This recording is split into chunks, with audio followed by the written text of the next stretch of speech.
The meeting will please come to order. Good evening, everyone. Today is Thursday, December the 5th. I am Trippy Congo, President of Wilmington City Council, and on behalf of all of my colleagues, we just want to thank everyone who has joined us in council chambers, as well as those of you who are with us virtually. We will have our opening prayer by Akira Granado. Heavenly Father, we have assembled to handle the affairs of our city. As we do so, we ask for your guidance and understanding. We pray that our city reaches a place of peace and safety. Keep us out of harm's way and bless those who are in authority. Let respect be key in all our endeavors. Amen. Amen. And now we will recite the Pledge of Allegiance.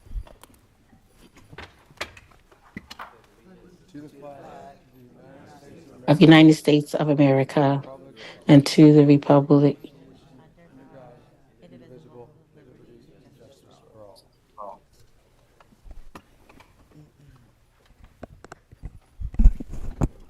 Clerk, please call the roll. Councilman White. Present. Councilwoman Darby. Councilwoman Oliver. Present. Councilwoman Harlee. Present. Councilwoman Fields. Present. Councilwoman McCoy. Here. Councilman Johnson. Here. Councilman Field. Present. Councilwoman Cabrera. Councilman Mills. Councilman Spadola. Present. Councilwoman Bracy. Present. President Congo. Here. 10 present and 3 absent. And just as a friendly reminder for public comment, there is a Google Form sign-up link in the chat for anyone who would like to give public comment. And for those of you who are with us virtually, if you haven't already signed up and you would like to give public comment, there is still time to do so. We're going to have the reading of the minutes from our previous meeting. November 21st, 2024, City Council met in regular session with remote participation on the above date at 6:33 p.m. Mr. President, I move the minutes be accepted as written. Second. It's been properly moved and second. The minutes be accepted as written. On the question, all in favor signify by saying aye. Aye. Aye. Any opposed? Motion carried. And now we will have our committee reports. November 18th, 2024, President and members of Council, ladies and gentlemen, we, your Public Works and Transportation Committee, met by anchor location and remote participation to who was referred ordinance number 24-058, entitled Authorize and Approve 4 one-year extensions of contract 24028 WD Water Distribution System Maintenance between the City of Wilmington and Brandywine Construction Company, Inc. Have given this ordinance careful study and recommend council vote on it accordingly. Respectfully submitted, members of Public Works and Transportation Committee. Those members present, Councilwoman Oliver, Councilman White, Councilwoman Bracy, Councilman Field, Councilwoman Fields, Councilman Field, Councilwoman Fields, Councilman Spadola, and President Congo. I move this committee report be received, recorded, and filed. Second. Second. It's been properly moved and second. The report be received, recorded, and filed. On the question, all in favor signify by saying aye. Aye. Any opposed? Motion carried. November 18th, 2024. Ladies and gentlemen, we, your Public Works and Transportation Committee, met by anchor location and remote participation to who was referred ordinance number 24-059, entitled Authorize and Approve 4 one-year extensions of contract 24029 PW sewer construction between the City of Wilmington and Brandywine Construction Company, Inc. Have given this ordinance careful study and recommend council vote on it accordingly. Those members present, Councilwoman Oliver, Councilman White, Councilwoman Bracy, Councilman Field, Councilwoman Fields, Councilman Spadola, President Congo. I move this committee report be received, recorded, and filed. Second. It's been properly moved and second. The report be received, recorded, and filed. Adopted by giving a vote. On the question, all in favor signify by saying aye. Aye. Any opposed? Motion carried. November 18th, 2024. Ladies and gentlemen, we, your Public Works and Transportation Committee, met by anchor location and remote participation, to who was referred ordinance number 24-060, entitled Authorize and Approve 2 one-year extensions of contract 24031 PW Street Paving Phase 11 between the City of Wilmington and Allen Myers LP. Have given this ordinance careful study and recommend council vote on it accordingly. Respectfully submitted, those members present: Councilwoman Oliver, Councilman White, Councilwoman Bracy, Councilman Field, Councilwoman Fields, Councilman Spadola, President Congo. I move this committee report be received, recorded, and filed. Second. It's been properly moved and second. The report be received, recorded, and filed. On the question, all in favor signify by saying aye. Aye. Aye. Any opposed? Motion carried. November 18th, 2024.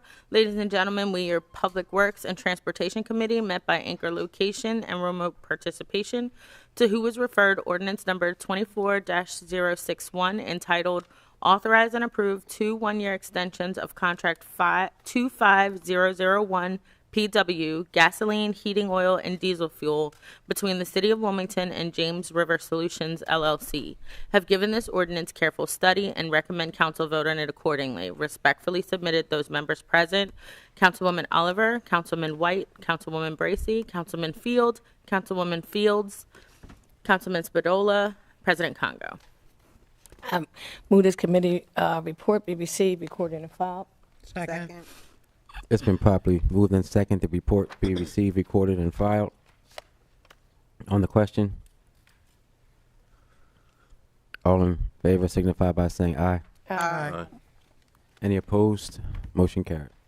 November 18th, 2024. Ladies and gentlemen, we, your Public Works and Transportation Committee, met by anchor location and remote participation, to who was referred ordinance number 24-062, entitled Authorize and Approve the First Amendment to the Fleet Management and Maintenance Contract 18001 PWPS between the City of Wilmington and Transdev Fleet Services, Inc. Have given this ordinance careful study and recommend council vote on it accordingly. Respectfully submitted, those members present: Councilwoman Oliver, Councilman White, Councilwoman Bracy, Councilman Field, Councilwoman Fields, Councilman Spadola, President Congo. I move this committee report be received, recorded, and filed. Second.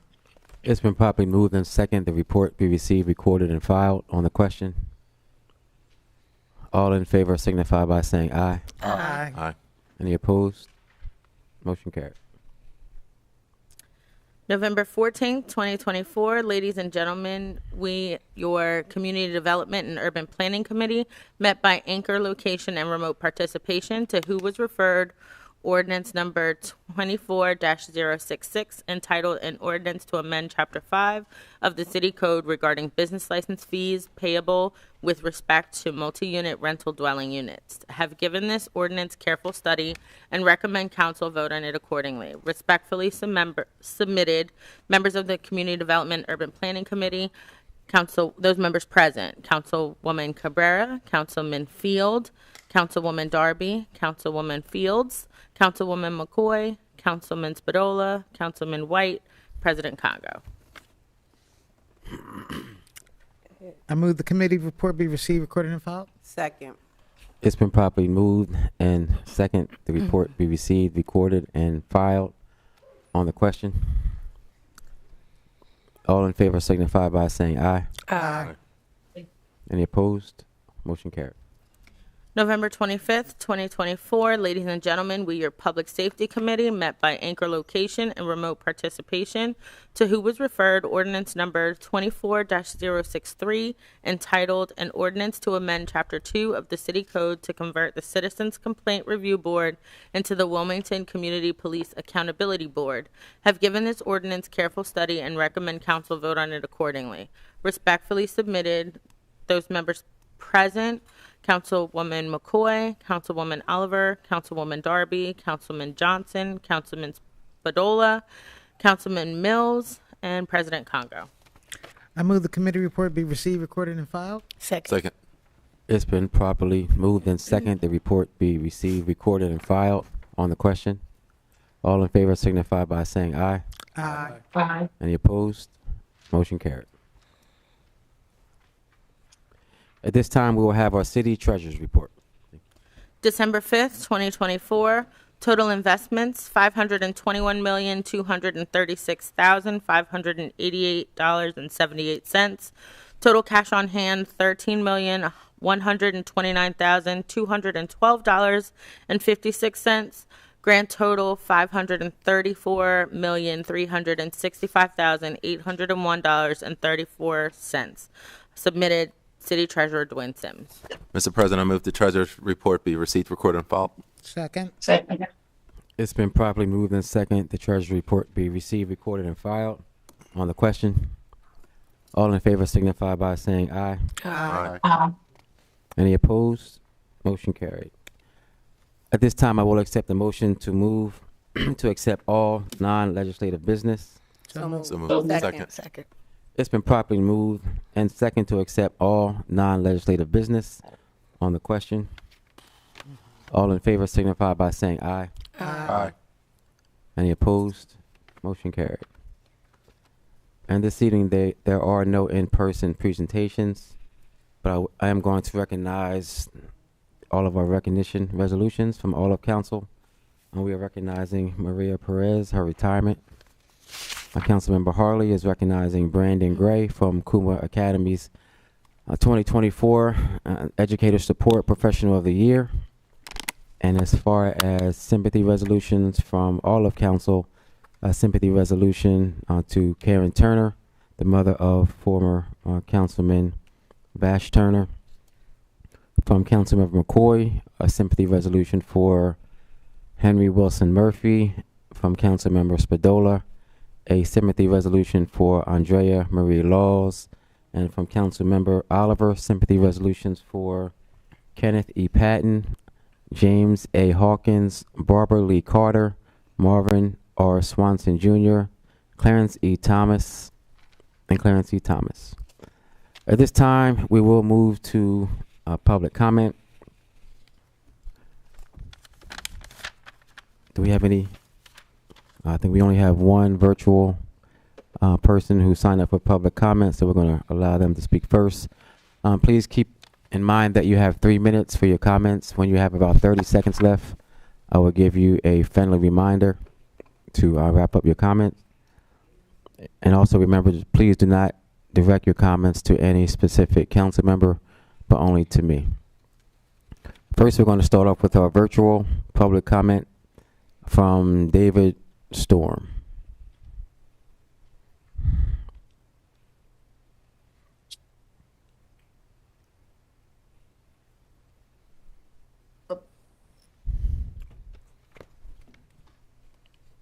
Mr. Storm, David Storm. Yes, I'm here. All right, thank you for joining Sorry, us. I hit mute and then they unmuted me. All right, thank you. Please Yes, introduce first I just yourself. wanted to. I'm David Storm, the 8th district from the 8th district, and I just wanted to thank everybody from the Community Development and Urban Planning Committee meeting, from all the council members on there, for holding the very long and contentious meeting on Monday, and appreciate your time and your listening to the public comments on both sides of mostly the short-term rental ordinance. Secondly, I wanted to address, there was an article on Delaware Online regarding that ordinance yesterday, and it mentioned financial benefit of should those permits have been had that ordinance passed and the rentals had paid the fees and the taxes. It said a financial benefit of $382,000 to the city. Using the numbers that were used to generate that, these illegal properties actually, by not having city residents in them, cost the city, using the average income of the city, number of properties, and the city wage tax, they actually cost the city $575,000 in unpaid city wage taxes each year. So even if this ordinance had passed, it would have shorted the city $190,000. And that is before any other police calls, that you factor in the expense of any 911, any 311 complaints, all of that these properties continuously generate. I just wanted to make sure that council members had heard that. I wanted to set the record straight and make sure that Delaware Online's numbers were countered with actual factual information to the other side. As again, these properties all violate zoning, and there is a Delaware state tax going into effect where all these properties will have to register and comply with local zoning laws as well. Something to think about in the new year when this ordinance comes back up. And again, just wanted to say thank you for all your time in public service. And if I don't have a chance to be on the next meeting, thank you to the 3 council members that are leaving at the end of this year for your time. Nobody does this just for the pay. They all do it because they love this city and don't think it doesn't go noticed. That's all. All right, thank you. Next is Deacon Earl E. Tate.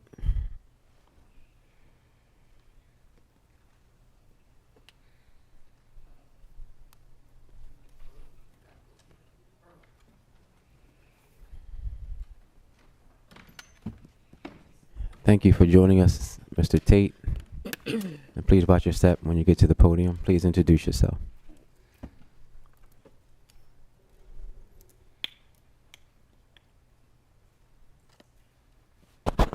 Greetings. Greetings. My name is Deacon Earl E. Tate. Don't be too late or you lose your pair of roller skates. And I like to say this to you. I hope you're glad. You're glad that you got who you want in office, because I'm not. Because starting from the head on down, he gonna mess up our education system, mess up our Social Security, which we fought so hard for. And now look at it.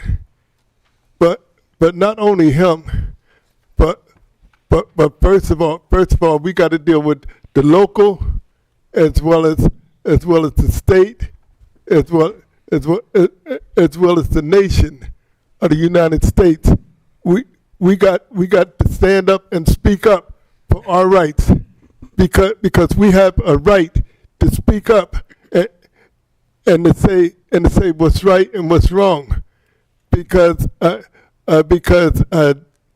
dealing with the people of the world today, hey, we got to speak up.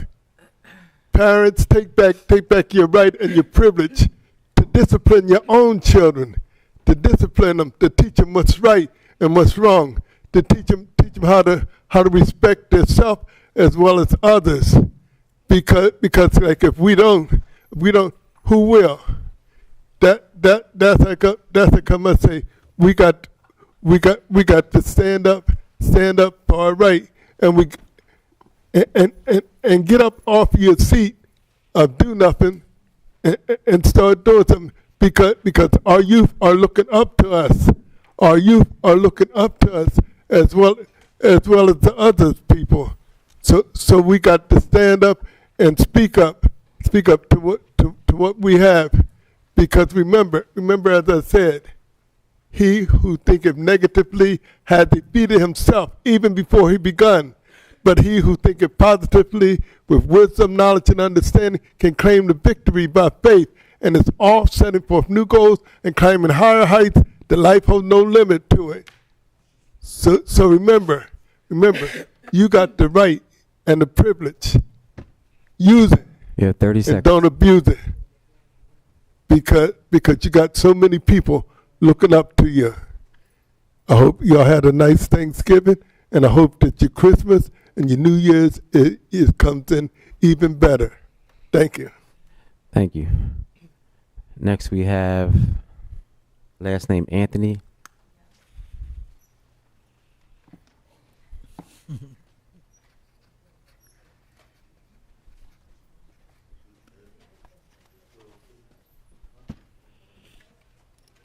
After the following speaker is going to be Tony Dunn. Thank you for joining us, and please remember to introduce yourself. Please be careful once you get to the once you get to the to the podium. And I'll give you a 30-second Hello, everyone. reminder. My name is Eugenia Anthony. I'm having an issue with the street light. I live 22 North Cleveland Avenue on between West 3rd Street. Is directly across from my home. Councilor Mills helped me a while back. I think it was 7-8 months. He got in contact, and they came out a month later and they correct the problem. The problem is the light keep coming off and on. It stays on for 10 and it comes off for 10. It's a shortage in the wiring or something. I need DP&L or someone to come out and straighten it out, because I'm in a nice area and I don't want crime, and that can cause, people come home late at night and it's dangerous because that light is off, and as you go in, it pops on. So if someone can contact them and have them to come out and fix it and find out the problem, I would kindly appreciate it. That's all I have to say. Thank you and happy holiday. All right, thank you, and we will follow Here, up. and I have the I wrote down Okay, thank you. the numbers and stuff on the polls. It was 2. Thank you so much. Next, Tony Dunn.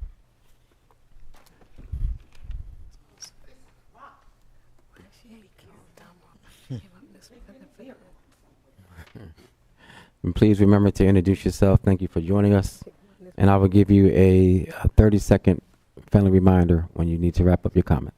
My name is Tony Dunn, president of the 2500 Civic Association in the 2nd District. Thank you once again, council members, for allowing me this opportunity. My concerns is, as always, and I'm going to keep coming back to council until I see it on a regular basis, and that is our community needs to have town hall meetings so that we can address the issues that's going on in our community with our council members. It doesn't matter of what part of the city you represent. I think one of the solutions can be that each council member could take a day out of the month to make sure that a town hall meeting is called, because what's going on in the 2nd District is a lot of crime, and most of the crime is shootings. And for us to deal with that, we must deal with it on a collective level and not individuals. It's going to take all of us now. I'm very concerned about how much we're going to need come 2025 in our community.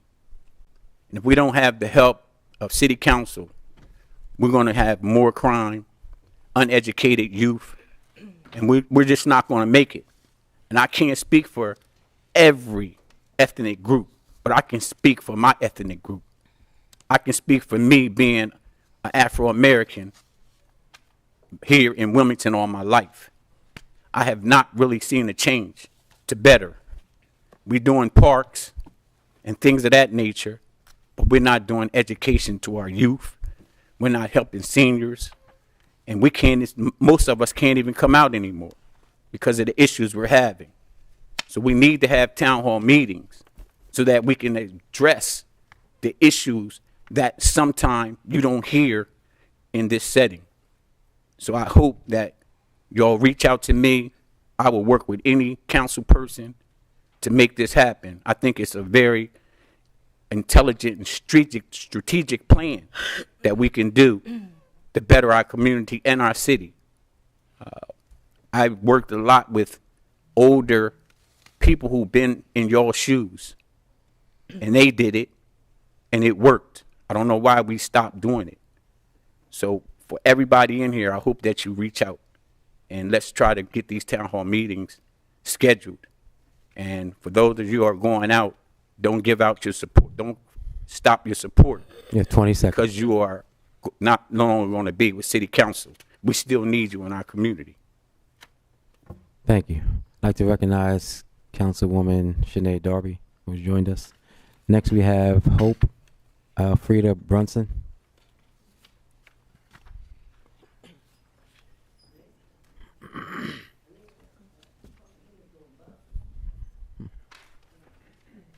And following Ms. Brunson will be Dora Williams. Thank you for joining us this evening. Please be careful once you reach the podium.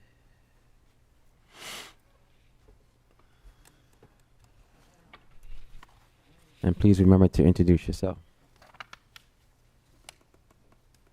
Good evening. My name is Hope Alfreda Brunson, and the reason I'm here is to continue complaining about my residents. On June 27th of 15, I moved to 6 Parker Place. A day later, Excuse me, Ms. Brunson. I don't mean to interrupt, but can you please speak into the mic just a little bit closer so everyone can hear you? Thank you. a day later, I was trying to get a plumber because my bathroom was leaking, my kitchen was leaking. A couple of weeks later, we had a real bad thunderstorm and water was coming in all the windows. Then eventually I had a flood. My neighbor came, helped me get that up. Rained hard again, another flood through the house. And my son, when it came time for the heat, I had no heat. So my son paid $3,800 to have the heat fixed. The county said they would reimburse him, which they have not done. They changed their mind. And in 2020, I got a house, the people come to fix my house from the county, I guess they were from, but I'm still having problems. And the heat is not right. And my neighbor, before he passed away, he told me that they didn't nail the roofing down because he come rang the bell, told me come outside and look up. Look up for what? And he said, now look in your garden area. The things from the roof was in the garden area. And they couldn't find the inspector, they said, that came to inspect the house. So as a senior, I bought that house in good faith. At my age, a widow, you know, my kids grown, living by myself. But it just hasn't worked out.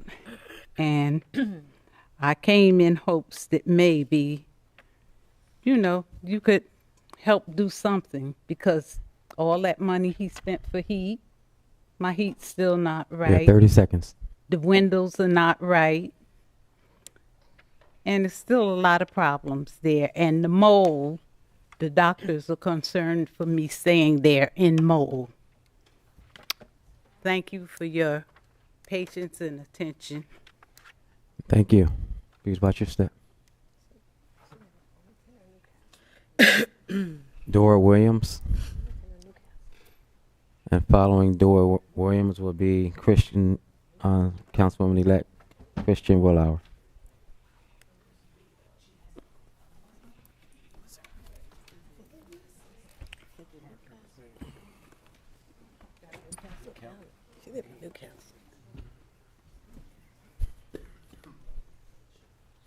Thank you for joining us this evening. Please remember to introduce yourself.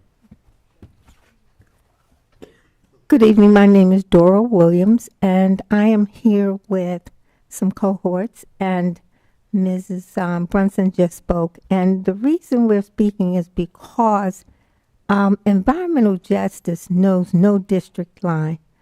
there's going to be I have another cohort who is going to speak. She lives in the city, and she has the same issues.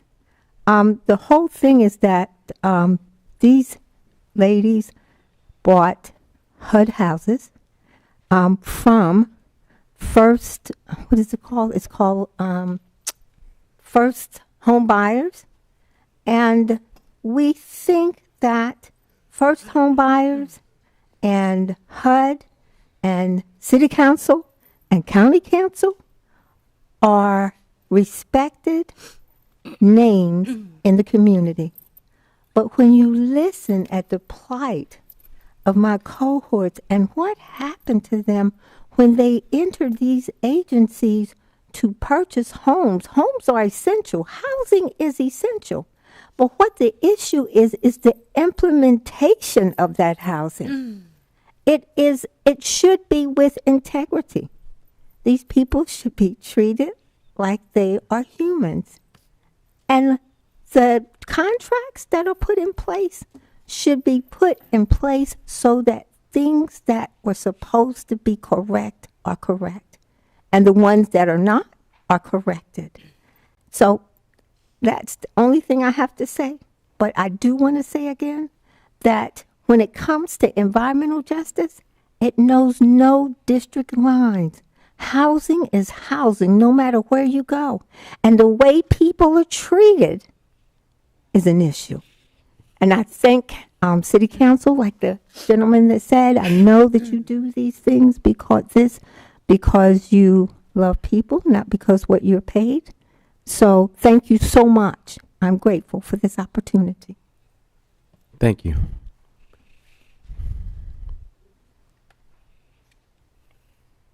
Next we have City Councilwoman-elect Christian Willauer, followed by James Taylor.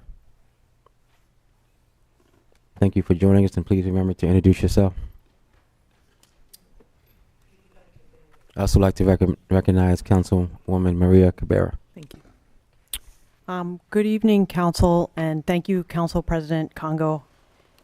My name is Christian Willauer, and I'm a city resident, and also I was a member of the Wilmington Fines and Fees Task Force, which is why I'm here tonight to talk about this legislation.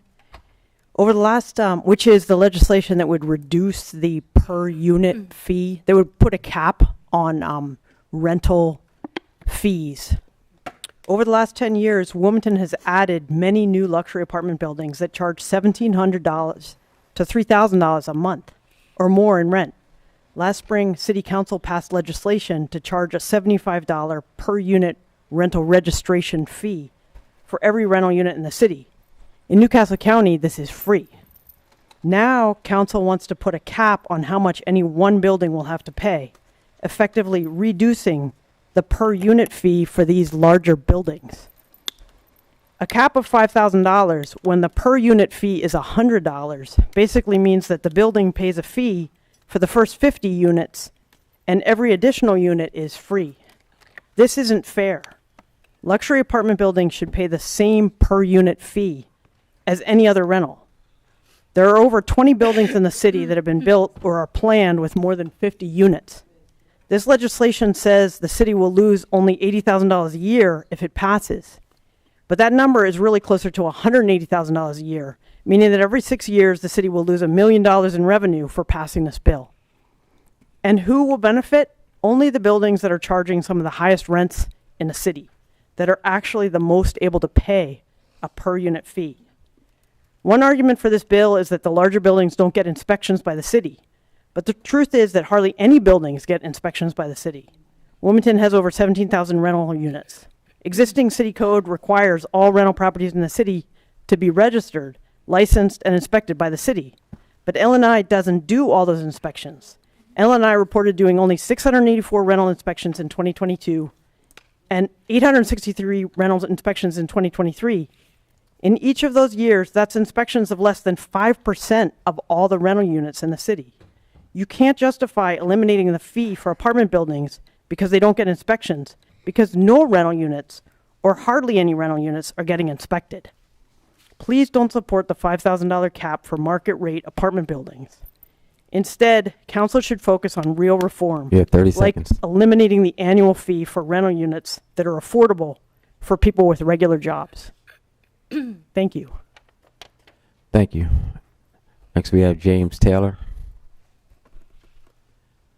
After Mr. Taylor, we're going to ask for Dawn Butler to come forward. Thank you, Mr. Taylor, for joining us, and please remember to introduce yourself. Good evening. My name is James Taylor, and I'm here to speak about the price cap legislation as well.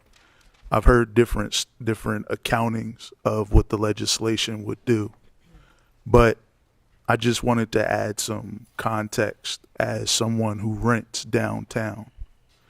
I shared with my council person that I came home one day to find on the front door a court summons for someone who lived in the building, someone that I never met.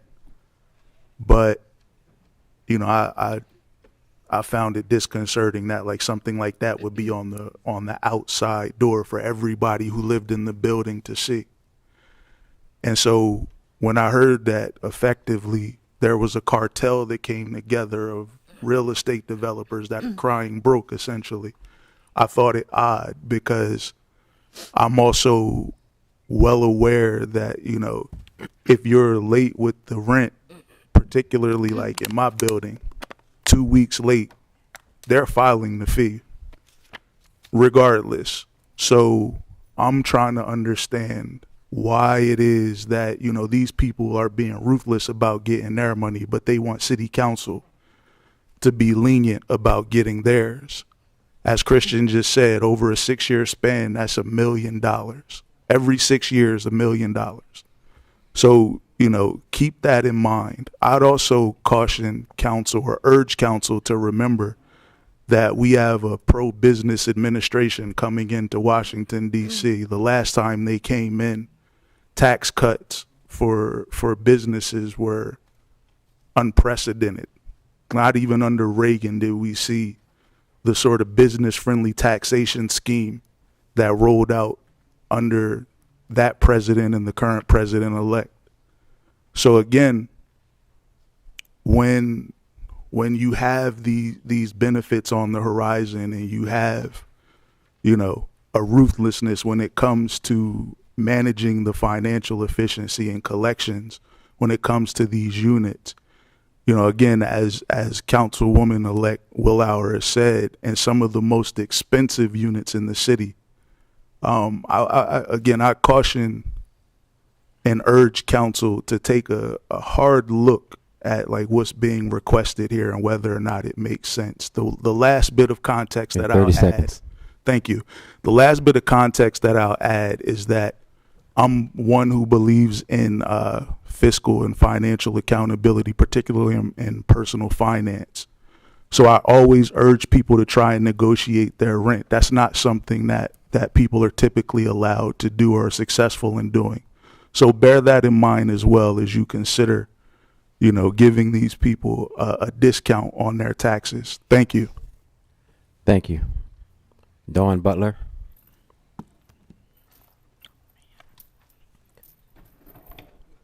After Mrs. Butler, we're going to have Cheyenne Miller.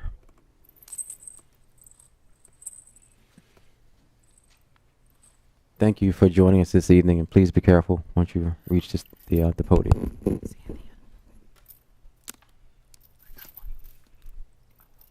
And please remember to introduce yourself.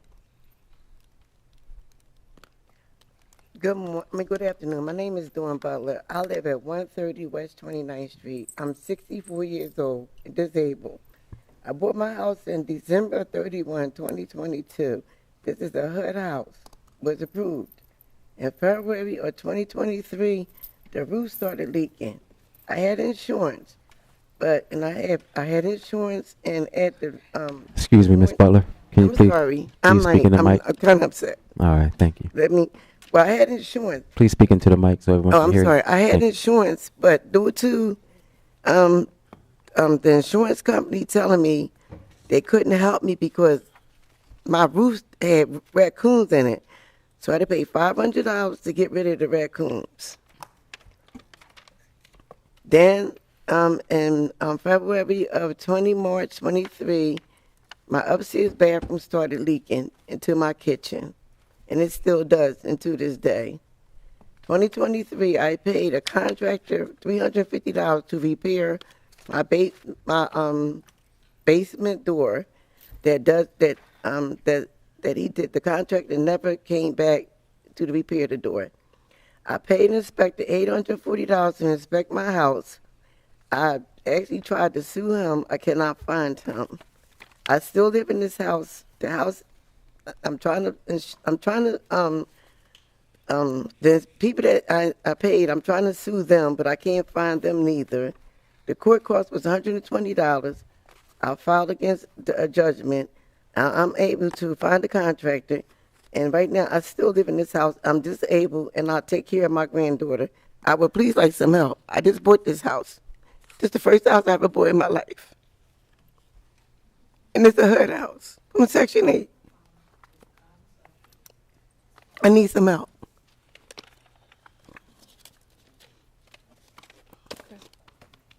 I mean, it's a HUD house.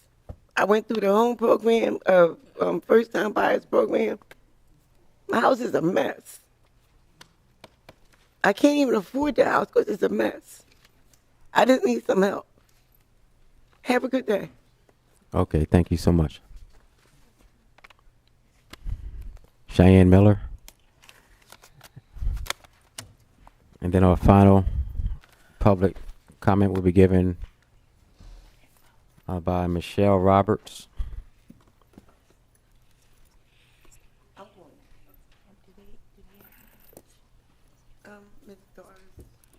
Thank you for joining us this evening.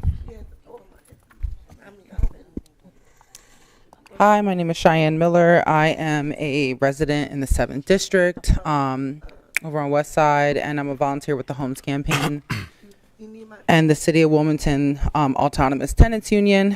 And I have some thoughts I want to share about the rental license fees legislation.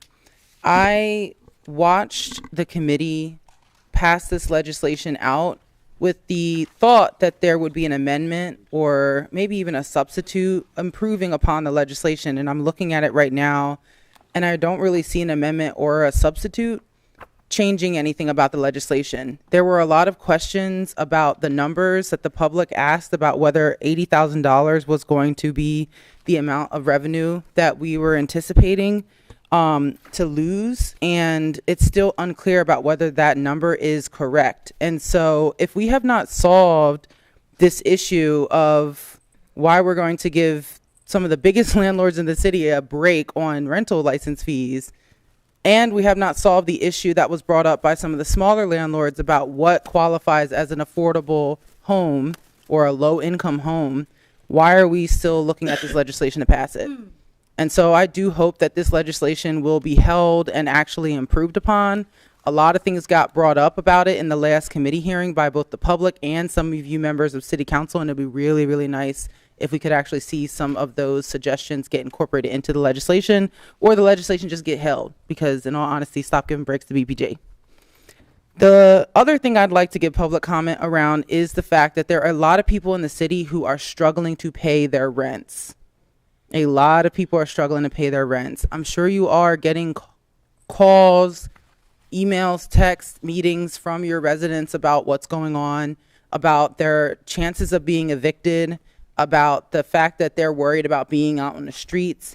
But it is essential that this city council starts to look at what is going to happen to regulate the rents in the city, and to look at what city council is going to do to make sure that we get more affordable housing in the city. And so that's one of the reasons why I'm up here to talk, is just begging you guys to do something about the unaffordability of the city. Pieces of legislation that are giving breaks to BPG is wild. I just read an article about BPG acquiring the DCAD building. That's the Delaware College of Arts and Designs, the same building that everyone boohooed and cried about, like, what, 6-7 months ago? And like, we're seeing a huge shift in this city, and we're really worried about what it means for regular residents. who aren't able to make the rents of $2,000, $3,000 a month to get a 3-bedroom apartment somewhere. And so please, for the love of God, y'all, start looking to see what legislation you can bring up that actually will look at affordability in the city. You have 10 seconds. It's not enough for you guys to just pass this stuff. Thank you.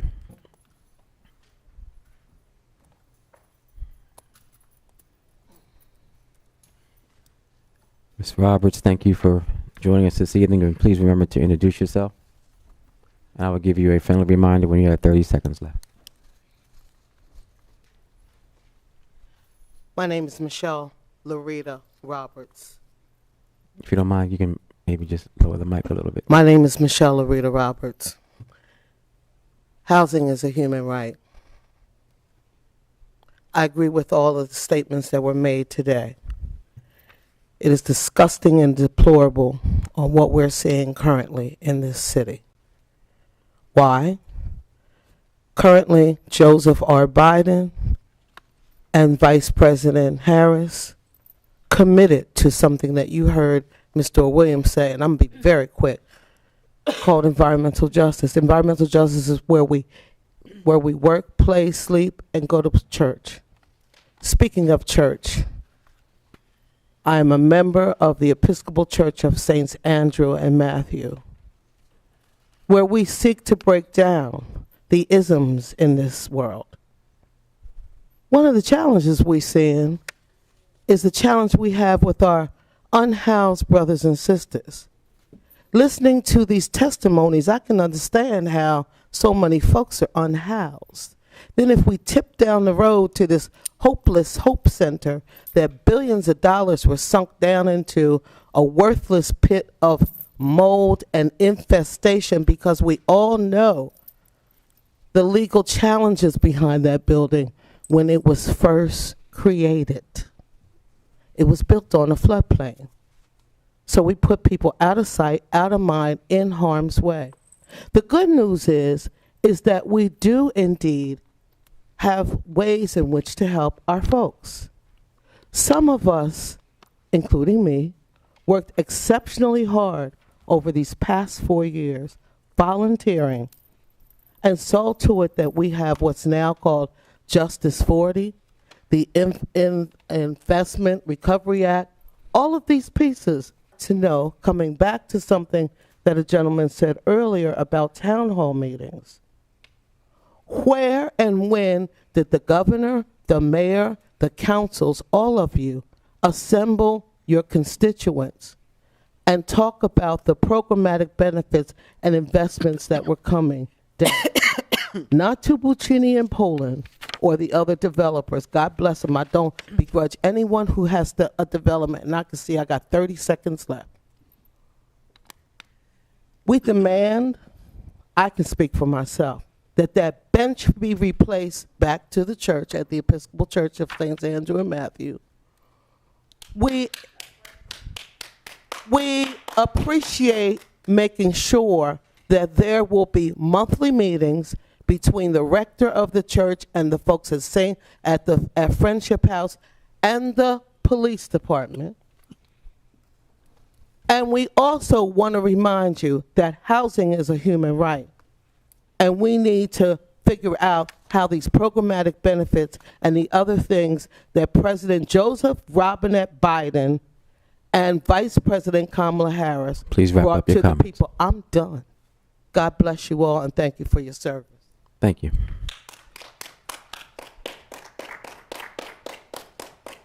At this time, we are going to move to legislative business. We're going to go a little bit out of order. We're going to start with Councilmember Johnson. Yes, Mr. President, I have an ordinance to present and call for third and final reading. Agenda number 0502, ordinance 24063, an ordinance to amend Chapter 2 of the City Code to convert the Citizens Complaint Review Board into the City of Wilmington Community Police Accountability Board. Mr. President, I move that be known as the enacting clause of the ordinance and call for a yea-nay vote. Second. It's been properly moved in second. That be known as the enacting clause of the ordinance and called for a yea or nay vote on the question. And at this time, Mr. President, I I would like to move to make a floor amendment at this time. On page 2 of ordinance 24-063, it is to delete the following language and add in the underlying language to propose section 2-150.880B as followed. Strike that whole paragraph, and at the end, add legal services shall be furnished by the law department to ensure independent counsel. The second amendment is on page 4 of ordinance 24-063. Delete the following language to propose section 2-150.80I. Add strike the paragraph, the budget shall until the end, which is official duties, and then add each year the board shall be allocated an operating budget which shall be proposed by the mayor in the city's annual budget and adopted by city council. During the first quarter of the year, the board shall submit a proposed annual operating budget to the mayor and annual financial statement for consideration for the next fiscal year. The board's appropriations shall be a line item in the office of the mayor's operating budget. And the next amendment is on page 6 of ordinance 24-063. Delete the fiscal impact statement in its entirety and replace it with the following language. The ordinance's fiscal impacts is de minimis at this time. And this amendment essentially, there was a funding question when this was first presented about how it will be staffed and funded. So in order to not violate the charter, this change was made so that funding could then be appropriated per a line item instead. Second. All right, it's been properly moved in second. Floor amendment, excuse me, before the council has stated on the question. Councilmember McCoy. Thank you. I'm sorry. I was just wanted to make certain which portion of the budget were you trying to eliminate the whole paragraph, or and just putting just the very end, the additional budget? Yes. So it becomes an issue with separation of powers. So essentially, what we have now is that whole budget provision will be basically the last, the whole paragraph will be stricken and it'll be rewritten in the language that was proposed. That's the cleanest way to do it. So there'll be a line item in the mayor's office budget.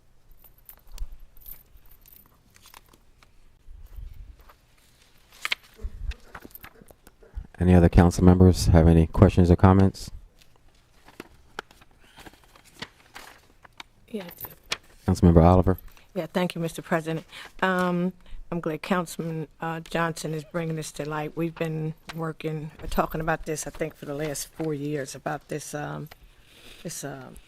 police review board, accountability board. So I'm glad it's finally, moving on it. I don't think there was nothing wrong with just adding a person to the board. Thank you, Councilmember Harlee. Yes, thank you, Mr. President. Can you hear me? Yes, we can hear you. All right, thank you. I just wanted to make certain that I fully understand Councilmember Johnson's major amendment is because there's a conflict of interest with what's currently being proposed. Councilmember Johnson, President Congo. Yes, with the way the appropriation was, there was an issue of us requiring a full-time hire. Rather, instead of requiring a full-time hire, we have to make it a line item that the executive branch must fill. So it's the same outcome, but how we phrase it is different.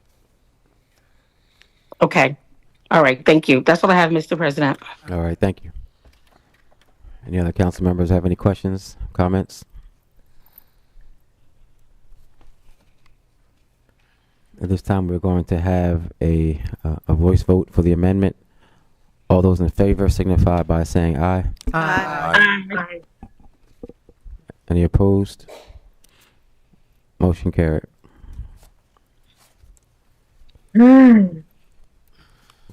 Okay. At this time, Mr. President, then I would like to, I believe it'll be discussion of the amended ordinance 24-64, I believe, correct? 63. Yes, on the question. Yes, so this is now we have the amendment, the housekeeping amendment done. This is Councilmember Oliver said. It's actually been 4 years in the making. I think at the end of 107, we actually, in the wake of George Floyd, we were the first in the state to pass a police reform. It's set up as a citizen review board in response to community outreach and really just trying to get the community more of on an even footing in terms of how policing is done in our community. Well, that sparked a debate in Dover. Since then, Newcastle County has stepped up. The state legislator, there was a lot of back and forth. There was the justice reform package. We're not here to debate the progress of that, but what we do know is that the Citizen Review Board, due to state stepping in, could not get up and functioning. Even though we have funding the past 2 fiscal years, it really couldn't be operational because of what they were doing in the state General Assembly. Now there was a new act passed by the General Assembly last year implementing police accountability boards. There's Newcastle County actually set theirs up this summer. We actually had their executive director, Kaylin Richards, speak to City Council last week. And so she kind of talked about how they've been starting. And so now finally, again, it's not as fast as we would have hoped, but we got there. And so this is a board not only, so I'm going to talk about what it is. So it is a board to review policies and practices of the police department. There is not the power due to the state law to reprimand, to investigate individual complaints. That still is operated by this state board. That's not originally what we hoped we would have. We would have the local power, but that's up for us to debate at the state. So for now, it is the point is to review policies and practices and other issues affecting the community. And what that looks like is looking at who, from the community can help address police. So whether it's de-escalation practices, whether it's how canines are used in the community, whether it's even how community engagement officers are walking in community, all those things go towards making good community police relations. So it does a lot, and again, this is a start. And what it is, it's similar to Newcastle County, where the board will be comprised of at least 7 residents of the city of Wilmington.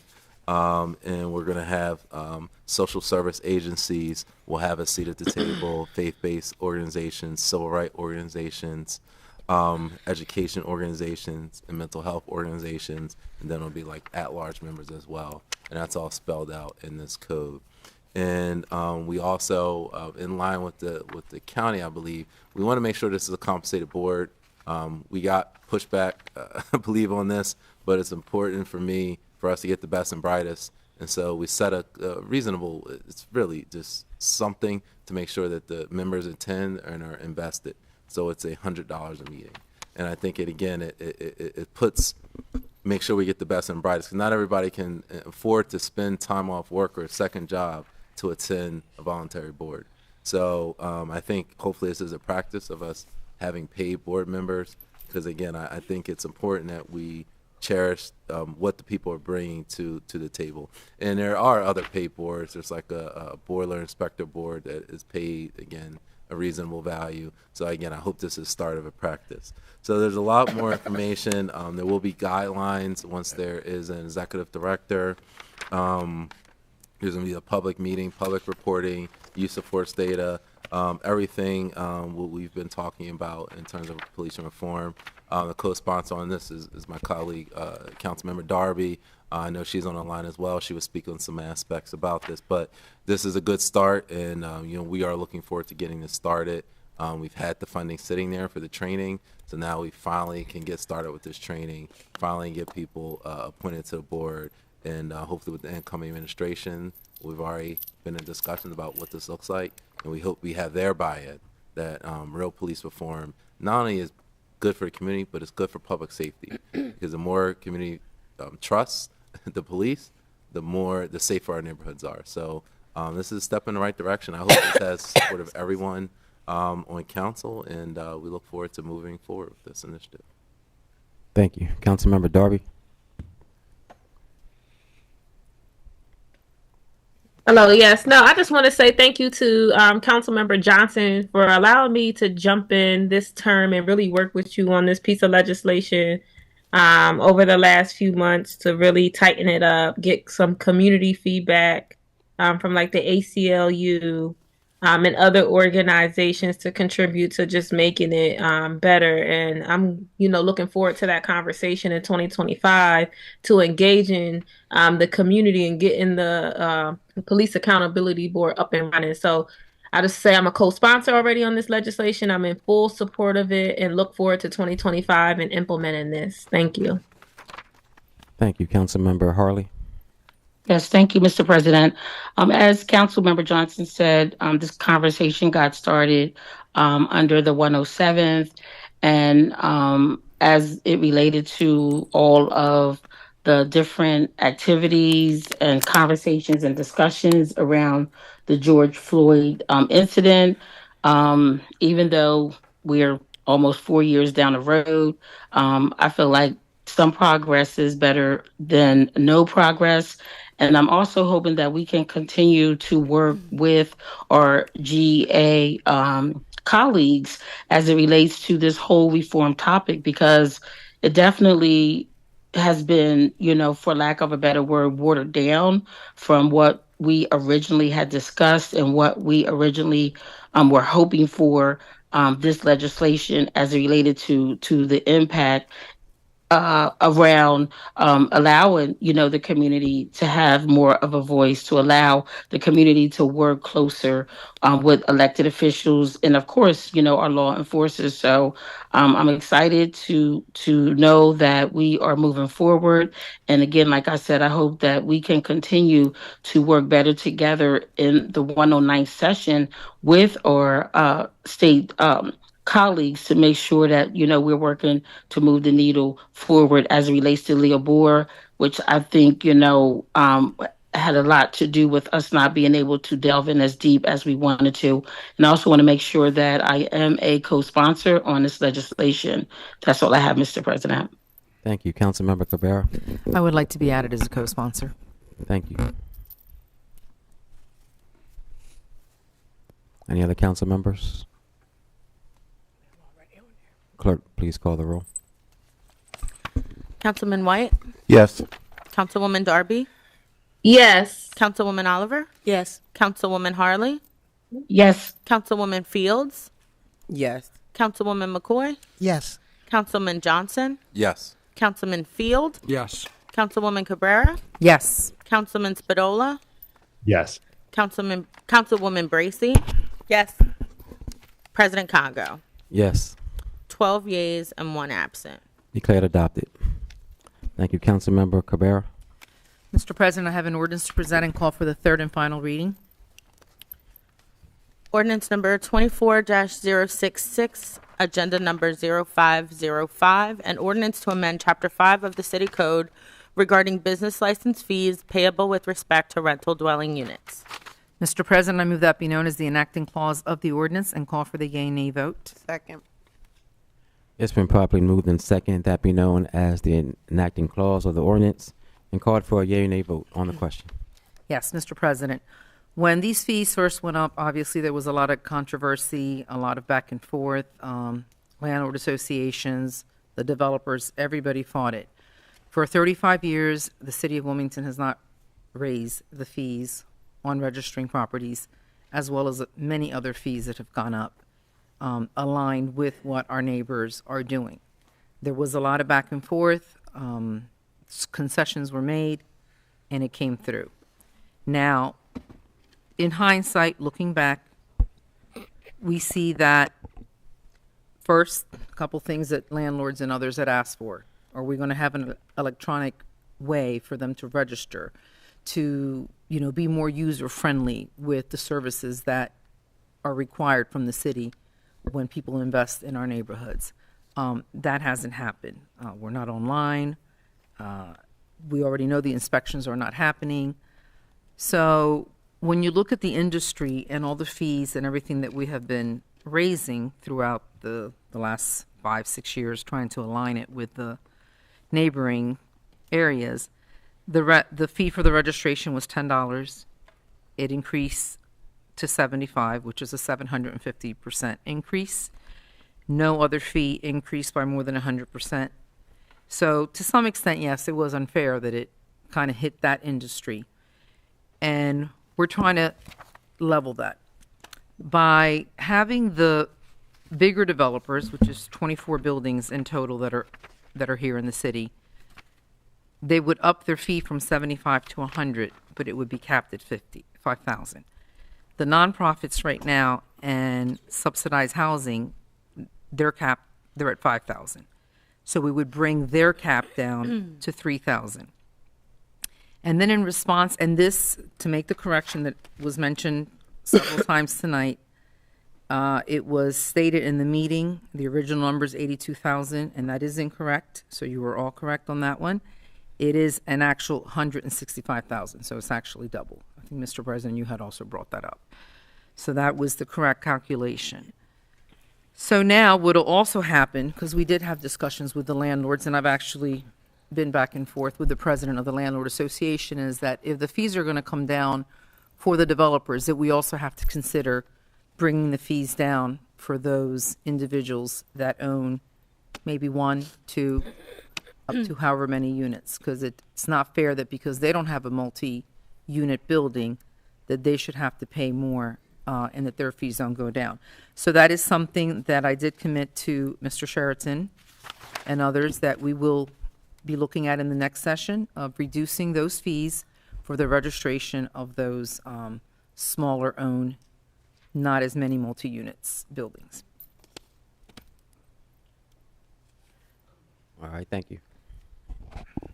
Councilmember Johnson. This is something that you know, frankly, I when I delved into it actually and talked to the developers, I did have a question about, you know, kind of what the social impact is, because at the end of the day, the impact on the city revenues is, you know, it is what it is, but how does this help move the ball forward? And, you know, essentially what I was told was that, you know, obviously there's another, I think 65, or I think there's another, I think few hundred units coming online next year. There's also other future construction projects in the works. And, you know, essentially, you know, to continue the development, you know, this again will help spur that impact.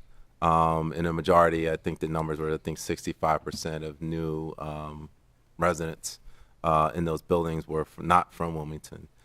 And that does post a lot of other questions about what we do about mid and affordable housing. But you kind of, you know, when you have a city, it is a balancing act. You know, we need high-end development, we need low-end development, we need everything in between. And so that in-between development is what we don't have in Wilmington. So I think no matter if this passes or doesn't, I think that that's still not being addressed. And that is a concern I do have, because, you know, we're spurring the top-end development, but we really do need to work on the lower-end development. So I agree with my council colleague. This is a course correction we can do, but we've got our work cut out in 109 to address the other issues to spur development there, because when I look at the new buildings, a lot of them are the top-end buildings. And so, again, you got to have a mix of both. Not saying one is bad, the other. You can't do all affordable housing. You can't do all high-end housing. So where do you land as a city? And the direction we go as a city in the next 4 years is going to really talk about the direction of the city. We're going to be a city, well, 4 years from now, you know, that don't have any residents who can afford to stay here, no mixed-use development, or we're going to be a city where, you know, we actually are just everyone who's high-end vacates, and we have, you know, like a Chester. That's certainly what we don't want to become as well. So again, it's a balancing act. I know as chair of finance, I've worked on that balancing act with the administration. It's a hard job, but I think Council President and I are up to that task, and we got to hit it right going into 109 to work on affordable housing and high-end housing so we can move the city forward. Thank you. Councilmember Fields. Yes, thank you, Council President. I just want to say just one thing. When we looked downtown probably about 10, 15 years ago, we had vacant buildings. We had no liveliness downtown. And thanks to the 24 properties that different developers have done downtown Wilmington, we have a vibrant city now. We have we have movie theaters, we have all different types of restaurants. They have even put into money into the Delaware downtown development, to whereas they put money into the historical buildings downtown in Wilmington. So I understand that we are reducing their fee. However, they have brought more money into the city with just development, jobs, wage taxes, and from what I understand, there are a couple of developers that has other properties, other projects that are coming up in 2025 that will benefit the city of Wilmington. So, if anything else, the next couple of projects that's up in 2025 will actually offset the amount of money that we're losing. It will offset that by maybe 600 or 700 units. So I just kind of want to make that a point. Sometimes we always find that everybody has a issue, but they never really have a real solution to how we can fiscally be impacted by what we need to do as a city. So just for me, I understand that we're reducing it, but you have to understand these developers, and not just one developer, it's a lot of them if we look it up, that they've all poured into the city of Wilmington. And I just think that kind of looking at it, it's fair. We kind of went in when we did this the first time. And I just want to say, we need to look at it for what it's really worth. And, fair is fair. And I would like to be added as a co-sponsor, please. Thank you. Councilmember Field. I share the frustrations with several of the public commenters about this ordinance, and my frustration is with the mayor's office. And just the backstory with this, why we're here tonight, is that 2 years ago they proposed to raise fees across the board, and the argument was we haven't done this since the 60s, and that was logical. It wasn't the issue was not the raising of fees. There's just, not everybody understands this, but there's 200 or 300 categories of fees, and the increase for 298 out of 300 was about 100%. Yet one category was originally 1,000%, and then it got bumped down to 700%. And when I pointed out that doesn't seem fair, I was told we have to get the money. It's a money grab. Those were the exact words. And for that reason, I was one of 5 that voted no. It just didn't seem, for what based on the information that I was given. But so we are here today, and we're in a tough and awkward spot. The key for me is that it definitely hurt. It's not just the big name developers. It hurt a lot of different groups, such as Woodlawn trustees. They had to pay the same. They were dumped with the same extra costs by the city as the big name developers, and so they will also benefit from this change today. So I wish we weren't even in this position, but for that reason, I'll be voting for it, because it's not one group, it's across the board, and there's a lot of people that will benefit from it. Councilmember Bracy, and then Councilmember McCoy. Thank you. I too will be supporting this legislation, and for the reasons that Councilman Field just laid out, we need to course correct that fee legislation that took place, that some of us voted for, some of us didn't vote for, but now we need to go through, and I think there are other fees such as business license fees that we need to take a look at how we course correct the increases that we put in place with that blanket legislation. So for that reason, I am going to support this. I also want to make sure that it's clear that many of us hear the community and we echo the same sentiments that we have to incentivize affordable housing. We have to make that a priority. We have to reap the benefits and the economic drivers that are our downtown and riverfront development districts. However, if we're not taking time to really dig into our neighborhoods, pay attention to the people that live here, that are from here, that were born here, and that we address the affordability issues that we all know are very prevalent, then we're doing our constituents a disservice. So hopefully in the 109th, as some of the other colleagues have said, we will really take this to task and come up with some solutions to how we can incentivize more affordable housing development here in the city. Thanks. Thank you. Councilmember Spadola, followed by Councilmember Harlee. Oh, thank you, Council President. Similar thoughts to the last two. Specifically, I do think, we're dealing with this because it was an unforced error by the administration with better engagement and collaboration with council on the fees that I voted against 2 years ago.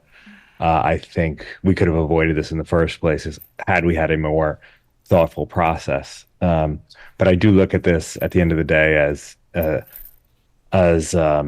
it makes sense from an economies of scale perspective, in the sense that when you're dealing with a bigger project, it's cheaper for the city. Just as if you're ordering 1,000 pieces of paper, you're paying less per unit than if you're only ordering 100 pieces of paper. And in the same sense, it's why we should work with the smaller landlords to come up with a graduated license fee for them, so that the more properties that they own, the less they have to pay per unit, because there's a familiarity with the city. There's a process that L&I knows how to get in touch with them. It makes a lot of sense. So we'll be supporting this with reservations. Thank you. Thank you. Councilmember McCoy, then Councilmember Harlee. Thank you. So I'm not going to get too far into it. My colleagues have basically explained pretty much most that I wanted to. The only thing I wanted to bring up is the fact that reaching out to Councilwoman Cabrera, my concern was making certain that those who are renting not just the luxury and the market value, but those units that are subsidized, that they will be able to get the same type of break. Now, she made me aware that this is something that she intends to do.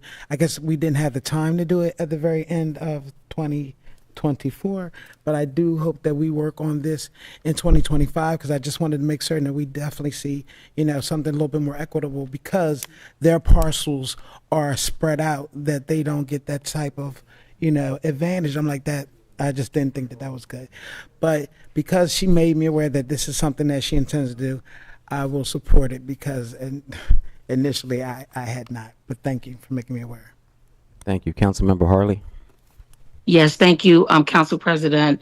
And I just want to just add in a few comments. And one is that, government has always relied on having a private sector as a partner. Many, many years ago, it used to be DuPont. After DuPont sort of started laying off their employees, it became MBNA. And so when you look at how we generate revenue, the city of Wilmington does not have a revenue generating stream. So we have to rely on our business partners. And like I said, DuPont, it was MBNA, and then we had a number of developers that did not displace anyone, because when you look at up and down Market Street, from the riverfront, from 2nd Street all the way to 11th Street, the particular properties that we're going to talk about, the elephant in the room, is BPG. They didn't displace any residents to renovate these buildings. It was blighted from 2nd and Market all the way to 11th, and they renovated buildings, existing buildings that were already existing, and for many, many years they were blighted. So they made a major investment in the city of Wilmington. They took a chance with the city of Wilmington as it relates to investing in all the blight, not knowing if they were be able to get a return on their investment. But BPG is not the only developer that was concerned. There's 24, and of those 24, BPG is maybe about 8, represents 8 or 9. So you have Capanos, you have the new developers on 9th and Market, and also the developers on the south side of Wilmington. Now, I will say this. There are conversations that have already started about what are they going to do about affordable housing. I do believe that that's an issue, and I do believe just like they have been able to invest and help with all the blight, we work together, we live together in the city, and we talk about downtown is where we live, laugh, work, and play. I do believe that it should be more equitable for individuals that cannot afford 1,200, 13, 14, 1,500, and those conversations have already started. So most definitely in the 109 session, they are willing to talk about how collectively all the developers, all 24 and more, can work to bring about more affordable housing. It is a need. I hear the community, and trust and believe the conversations have started. So I will be supporting this legislation. That's all I have, Mr. President. All right, thank you. Councilmember Johnson. And I just wanted to kind of circle back, and again, as Chair of Finance, we've had a lot we've had to go through the past 4 years, and I think it's admitting where we didn't quite hit the target. And we you know, honestly, we were faced with a cliff of either pass this robust package of all these increases or reforms, or lay off like a quarter of city services and staff. So it was, unfortunately, we were in kind of a standoff. So, you know, I think now it is the time to circle back on all these fees and figure out, again, creative solutions for helping the small-time realtors, the small-time, you know, apartment owners, and help out. And we're also looking we've already had conversations. We had budget meetings all week, this week, and we're looking at other housing options, micro housing, converting commercial spaces. All those other cities are doing. So, you know, I just saw on ABC News today, they have places like Minnesota where they're converting old strip malls and commercial buildings into mini apartments. So we got to use every bag we can, and every trick we can to try to get people into affordable housing. So that's our goal. You've seen in the paper, I think 109 is focused on that. So I appreciate everyone, and I appreciate the support for this, and beginning to help with Lawn and the other developers, and then we'll address the problem with the rest as we go forward. Thank you. Thank you. Councilmember Spadola. Thank you, Council President. One other thing I forgot to say, also with this, and also ideally when we work on the revised fees for all the landlords, the big picture for us, I don't think should be the $100 or the $75 for the rental unit for the license. The big picture is the $1,000 in wage tax that resident that is living there. So if anything, I hope this incentivizes builders to build more, and so we can get even more of the wage tax. And if they think that $100 they're saving is such a big deal, great, build some more. It's a supply and demand issue at the end of the day with housing. The more units we have, it's got to meet demand, or the price is going to come down. Thank you. All right, thank you. I will not be supporting this evening. It just doesn't seem fair to me. We created legislation that included all developers, and this one does not include all. And if we had time to help a certain portion of developers, I think we should have made time to help all of the developers. It just doesn't feel right. And nothing against BPG or any of the developers. God bless them. They have done great for our city. But I just think that we have to pass legislation that's going to be inclusive of everyone. And this does not do that. So that's why I'm not going to be supporting it. And with that, I will return back to the sponsor for final comment. Thank you, Mr. President. And Councilman Spadola and McCoy, yes, we will be working on that together so that there is equity across the board and investments, as Councilmember Harlee said, that have to be made in affordable housing. I mean, there have been investments made in some of our current projects like Amani Village, and I'm thankful for those developers that have donated to those projects. But we do need to increase the amount of units that are affordable. And I will say to the public that in these buildings, with some of the tax credits that they receive, there is a portion of those units that are affordable housing. People need to call, apply, and do it, because you can live in those buildings as well. It's not just for one class of people. And the last thing I'll say is that Please. there's Point of order. 30% Please of do the not- units do have not to be yell out. affordable, which would not be that price. And last but not least, we'll just say that in the last 12 years, there has been a zero job growth in the city of Wilmington, but yet our wage tax revenues are up. 65%, as was mentioned before, of the people that have moved into Wilmington were not residents that lived here and relocated. And the future projects that are coming up in 2025 will generate another $1.3 million for the city. And this is how we have been able to support the affordable housing developments that are happening on the east side, Riverside, Lower Hilltop, and West Center City. Because we are transforming the neighborhoods. We are repurposing those vacant properties. So we can't say that the city is not balancing and reached out into the neighborhoods. And being able to generate this income is what allows us to do that. And that'll be it, and I'll call for the vote. Thank you, Clerk. Please call for the roll. Councilman White? Mr. President, as an affordable housing developer and a member of boards of organizations that would benefit from this passing of this legislation, ethically, I have no choice but to vote present. Councilwoman Darby? No. Councilwoman Oliver? Yes. Councilwoman Harlee? Yes. Councilwoman Fields? Yes. Councilwoman McCoy? Yes. Councilman Johnson? Yes. Councilman Field? Yes. Councilwoman Cabrera? Yes. Councilman Spadola? Yes. Councilwoman Bracy? Yes.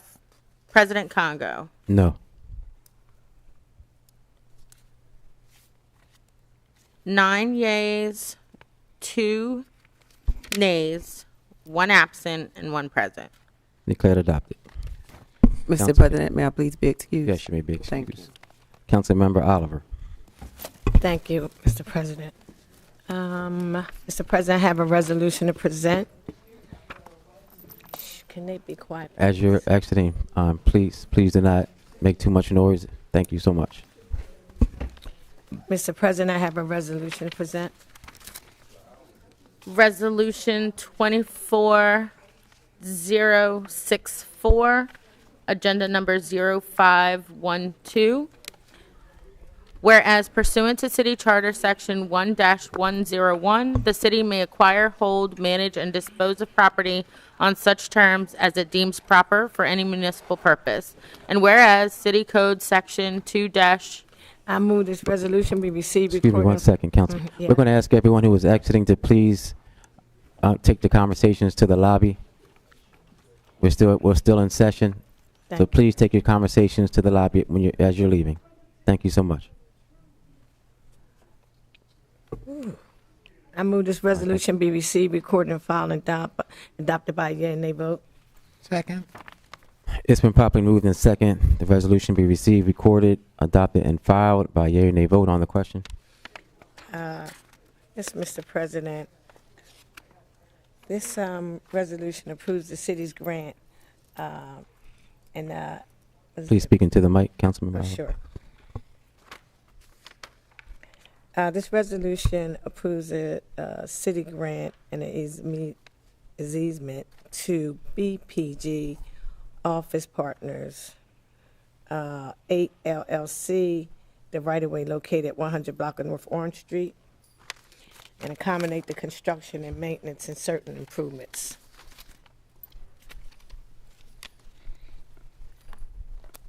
This is right across from DECO. They're doing some work there so they can have a driveway there. Any other council members? Clerk, please call the roll. Councilman White? Yes. Councilwoman Darby? Present. Councilwoman Oliver? Yes. Councilwoman Harlee? Yes. Councilwoman Fields? Oh, sorry. She is. Councilwoman McCoy? Yes. Councilman Johnson? Yes. Councilman Field? Yes. Councilwoman Cabrera? Yes. Councilman Spadola? Yes. Councilwoman Bracy? Yes. President Congo? Yes. 10 yeas, 1 present, and 2 absent. Declared adopted. Thank you. Mr. President, I have another resolution to present. Resolution 24-065, agenda number 0513. Whereas pursuant to section 2-363 of the city code, city council deemed it necessary and proper to specify the requirements for review and approval of city-sponsored grant applications and proposals, including authorization for I expedited. move this resolution be received, recorded, and filed and adopted by a yea and nay vote. Second. This resolution. It's been properly moved and second. This resolution be received, recorded, filed, and adopted by a yea or nay vote on the question. Thank you, Mr. President. This resolution authorizes the Department of Public Works grant application to the State Department Environmental Control, DENREC, a grant from the Tree to Every Delaware, an initiative in an amount of $90,965 for such amount of DENREC award. The fund will be used to plant trees in parks located on the site of former Rodney Street Reservoir. Seeing no hands raised, clerk, please call the roll. Councilman White? Yes. Yes. Councilwoman Darby? Yes. Councilwoman Oliver? Yes. Councilwoman Harlee? Yes. Councilwoman McCoy? Yes. Councilman Johnson? Yes. Councilman Field? Yes. Councilwoman Cabrera? Yes. Councilman Spadola? Yes. Councilwoman Bracy? Yes. President Congo? Yes. 11 yeas and 2 absent. Declared adopted. Thank you, Mr. President. Mr. President, I have an ordinance present and call for the third and final reading. Ordinance 24-058, agenda number 0497, an ordinance to authorize and approve 4 one-year extensions of contract 24028 WD water distribution system maintenance between the city of Wilmington and Mr. Brandywine. President, I move this be known for the enacting clause of the ordinance and call for a yea and nay vote. Second. It's been properly moved and second that this be known as the enacting clause of the ordinance and called for a yea or nay vote on the question. Yes, Mr. President, this is a 4-year extension contract, the water distribution maintenance between the city of Wilmington and Brandywine Construction. And the estimated price amount is $3 million, plus up to 2% price increase in such extension, hereby approved by the mayor and thereby approved by the mayor and authorized to exercise the city options as well as all additional undertaking related. Therefore, the ordinance has become effective the day the city council passes and approved by the mayor. Councilmember McCoy. One quick question. Just wanted to know why we opted for a 4 one-year extensions rather than just having a multi-year contract. Yes, Mr. President, because it was the end of the year and they just extended it. One just extended opposed to 2 years, extended 4. It's regular housekeeping. It's the same company. They always pretty much friends to bid.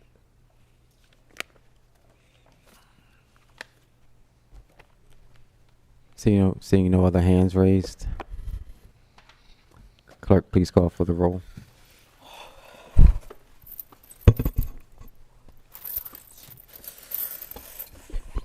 I'd like to recognize Councilmember Brigida Fields, who was with us online, virtually. Councilman White? Yes. Councilwoman Darby? Yes. Councilwoman Oliver? I'll wait. Councilwoman Harlee, Yes. Councilwoman Fields, Councilwoman Fields, Councilwoman McCoy, Yes. Councilman Johnson, Councilman Field, Yes. Councilwoman Cabrera, Yes. Councilman Spadola, Yes. Councilwoman Bracy, Yes. and President Congo. Yes. Mr.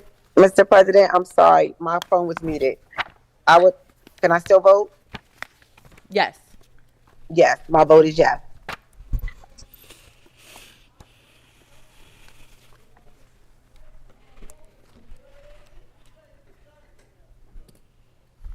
$11 yeas and 2 absent.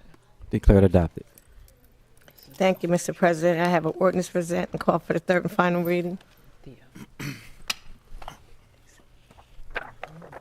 Ordinance 24-059, agenda number 0498, an ordinance to authorize and approve 4 one-year extensions of contract 24029 PW sewer construction between the City of Wilmington and Brandywine Construction Company, Inc. Yes, Mr. President. Second. Oh, I'm so sorry.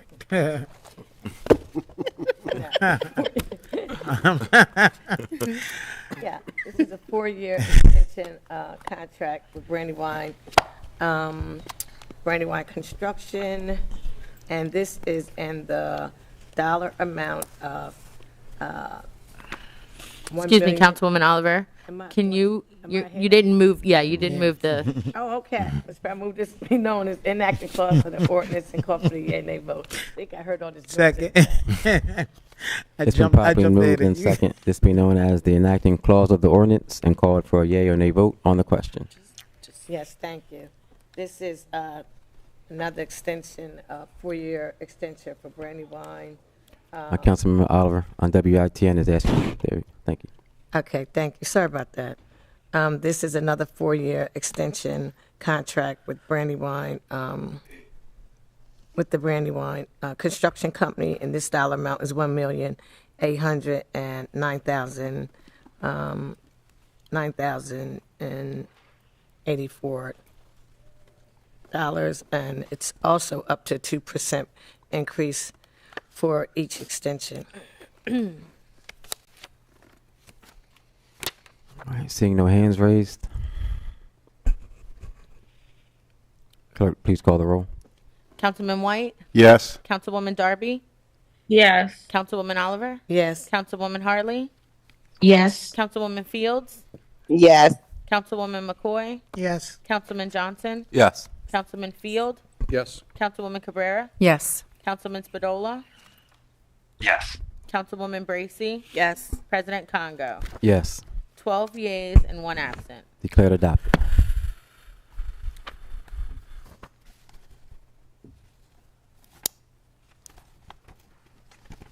Mr. President, I have another ordinance present and call for the third and final.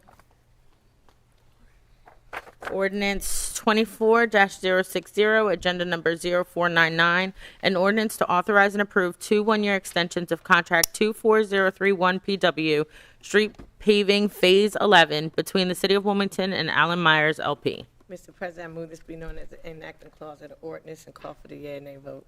Second. It's been properly moved in second. That be known as the enacting clause of the ordinance and called for a yea or nay vote on the question.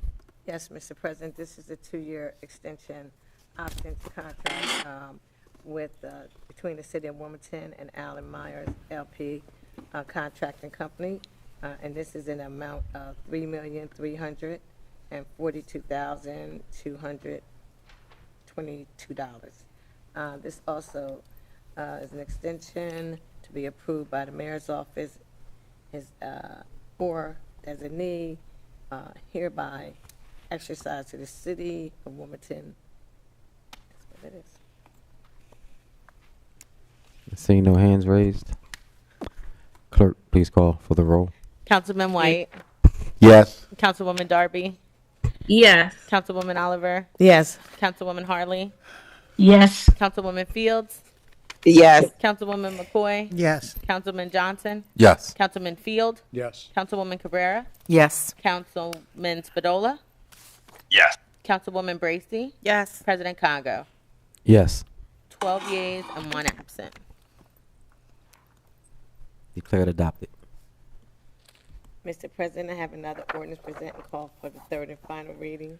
Ordinance 24-061, agenda number 0500, an ordinance to authorize and approve 2 one-year extensions of contract 25001 PW gasoline, heating oil, and diesel fuel between the City of Wilmington and James River Solution, LLC. Mr. President, I move this be known as the enacting clause of the ordinance and call for a yea and nay vote. Second.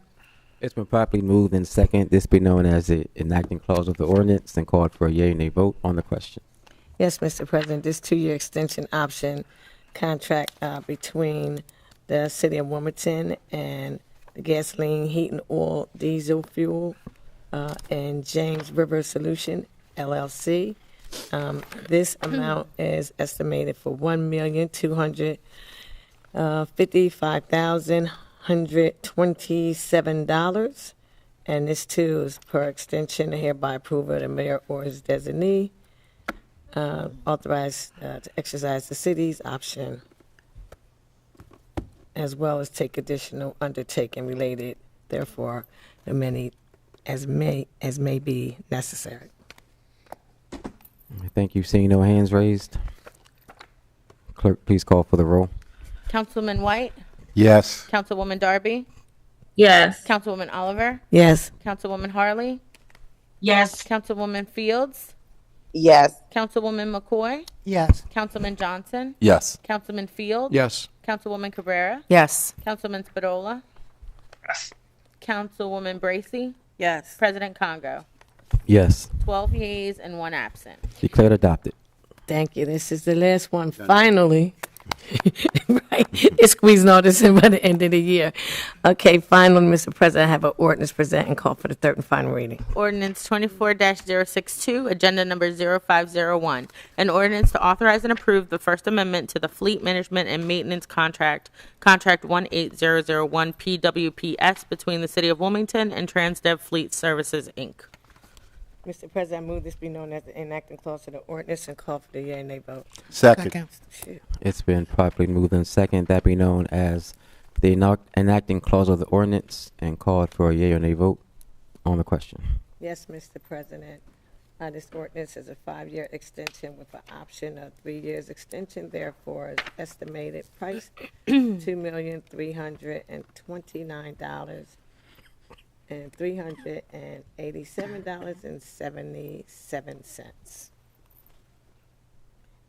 And this is a ongoing contract that they use for the company that works at Philadelphia, Wilmington, Atlantic City,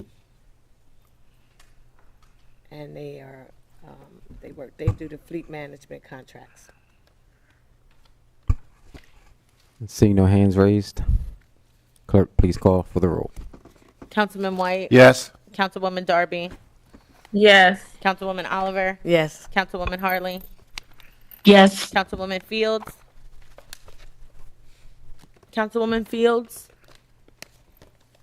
Councilwoman McCoy? Yes. Councilman Johnson? Yes. Councilman Field? Yes. Councilwoman Cabrera? Yes. Councilman Spadola? Yes. Councilwoman Bracy? Yes. President Congo? Yes. 11 yeas and 2 absent. Declared adopted. Councilmember Harlee? Yes, Mr. President. I have a resolution to present, agenda item number 0514. Resolution 24-066. Agenda number 0514. Hold on 1 second.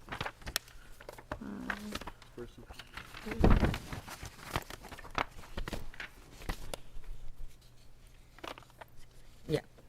Okay.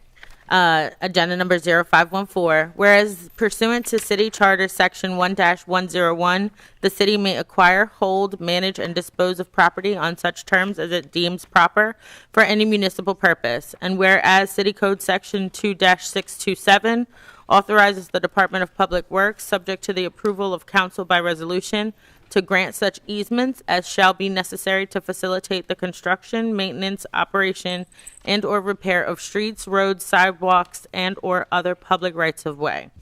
And whereas Mr. President, I move this resolution be received, recorded, and filed and adopted by a yea and nay vote. Second. It's been properly moved and second that the resolution be received, recorded, adopted, and filed by yea or nay vote on the question. Yes, Mr. President. Basically, this resolution is approving the city's grant of several shared easements to the RDC of Delaware and certain properties located on the city's riverfront to accommodate basically the maintenance of the Riverwalk. So there are a number of maintenance and repairs that need to be done down at the riverfront, and basically this particular resolution will grant them to be able to take care of all of those repairs in those particular areas regarding the maintenance of the Riverwalk. Seeing no hands raised, clerk, please call for the roll. Councilman White? Yes. Councilwoman Darby? Yes. Councilwoman Oliver? Yes. Councilwoman Harlee? Yes. Councilwoman Fields? Councilwoman McCoy? Yes. Councilman Johnson? Yes. Councilman Field? Yes. Councilwoman Cabrera? Yes. Councilman Spadola? Yes. Councilwoman Bracy? Yes. President Congo? Yes. 11 yeas and 2 absent. Declared adopted. That's all I have, Mr. President. Thank you. Thank you. Councilmember McCoy? May I Excuse be me. 1 second, Councilmember Cabrera? Mr. President, may I be excused? Yes, you may. Councilmember McCoy? Councilmember McCoy? Mr. President, I have a resolution to present. Resolution 24-067, agenda number 0515. Whereas pursuant to section 2-363 of the City Code, City Council deemed it necessary and proper to specify the requirements for review and approval of city-sponsored grant applications and proposals. I move this resolution be received, recorded, and filed and adopted by a yea and nay vote. Second. It's been properly moved and second. The resolution be received, recorded, filed, and adopted by a yea or nay vote on the question. All right. Yes, Mr. President. I just wanted to make you aware that this resolution. Hold on. Where am I supposed to be at? I'm sorry. All right. This resolution is being presented by the administration on council review and approval. It authorizes Wilmington Police Department's grant application to the United States Department of Justice, the Edward Burr Memorial Justice Assistance Grant Program, in the amount of $194,348. The proposed grant funding will be used to cover the salary for civilian cold case investigator and overtime costs as part of overall violent crime reduction efforts, and there are no local matching funds required. Seeing no hands raised, Councilmember. I'd like to be added as a co-sponsor. Thank you. Clerk, please call for the roll. Councilman White? Yes. Councilwoman Darby? Yes. Councilwoman Oliver? Yes. Councilwoman Harlee? Councilwoman Harlee? Councilwoman Fields? Councilwoman McCoy? Yes. Councilman Johnson? Yes. Councilman Field? Yes. Councilman Spadola? Yes. Councilwoman Bracy? Yes. President Congo? Yes. President, I was on mute. I'm a yes. I'm sorry. Okay, thank you. 10 yeas and 3 absent. Declared adopted. Mr. President, may I be excused? Yes. Thank you. Mr. President, I have a resolution to present. Resolution 24-068, agenda number 0516. Sorry. Whereas pursuant to Section 2-363 of the City Code, City Council deemed it necessary and proper to specify the requirements for review and approval of city-sponsored grant applications and proposals, including authorization for expedited grant applications when necessary. I move this resolution to be received, recorded, and filed, and adopted by a yea or nay vote. Second. It's been properly moved and second. The resolution be received, recorded, filed, and adopted by yea or nay vote on the question. Yes, this resolution is presented by administration on council review. It authorizes the Wilmington Police Department's grant application for fiscal year 2025 congressionally directed spending program in the amount of $400,000. The proposed grant funding will be used to replace the department's current emergency response rescue vehicle, which is approximately 20 years old and is regularly in need of repairs, and there are no local matching funds required. Councilmember Oliver. I'd like to be added as a co-sponsor. Clerk, please call for the roll. Councilman White? Yes. Councilwoman Darby? Yes. Councilwoman Oliver? Yes. Councilwoman McCoy? Yes. Councilman Johnson? Yes. Councilman Field? Yes. Councilman Spadola? Yes. Councilwoman Bracy? Yes. President Congo? Yes. 9 yeas and 4 absent. Declared adopted. That is all that I have. Thank you. This time we're going to move to petitions and communication. Councilmember White. None at this time, Mr. President. Thank you. Councilmember Darby. Nothing at this moment, Council President. Thank you. Councilmember Oliver. Yes, Mr. President, I'd like to be excused. I'm going on vacation. I'm going on a cruise tomorrow, so I won't see y'all for a week, so don't call me. You may be excused. Councilmember McCoy. Yeah. You got to get out of here before me, Oliver. I said, that's the reason I was snapping out, because unfortunately, in my position, I'm number 6. I'm always in the center. I never get to get out of here early. I said, but the only thing that I would like to state is I would like to thank Bishop Doris Redding, who the MPC president, who is over top of Rainbow of Grace Community Services. She handles our clean jobs team. And Captain Rosario came to me and asked about whether or not the pedestrian walkway over Union Street could get cleaned up.